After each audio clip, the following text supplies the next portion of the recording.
সক্রিয় রাজনীতিতে অংশগ্রহণ কিংবা নির্বাচনে প্রার্থী হওয়ার কোনো আগ্রহ নেই বলে জানিয়েছেন প্রধান উপদেষ্টা অধ্যাপক ডক্টর মোহাম্মদ ইউনূস। মালয়েশিয়া সফরকালে দেশটির রাষ্ট্রায়ত্ত বার্তা সংস্থা বারনামাকে দেওয়া একান্ত সাক্ষাৎকারে তিনি এই কথা বলেন। প্রধান উপদেষ্টা বলেন, আমি এমন ব্যক্তি নই যার রাজনীতিতে যোগ দেওয়ার কোনো সম্ভাবনা আছে। আমার মূল মনোযোগ এখন অন্তর্বর্তী সরকারের সংস্কার এজেন্ডা বাস্তবায়নে।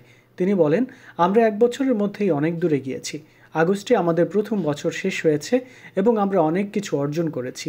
এই অগ্রগতির মধ্যে রয়েছে ঐকমত্য কমিশন গঠন, যা 11টি সংস্কার কমিশনের সুপারিশের ভিত্তিতে কাজ করছে। চলতি মাসের শেষ নাগাদ কমিশনের চূড়ান্ত প্রতিবেদন প্রস্তুত হবে, যা আরও অন্তর্ভুক্তিমূলক, অংশগ্রহণমূলক ও বিশ্বাসযোগ্য নির্বাচন ব্যবস্থার পথে বড় অগ্রগতি হবে।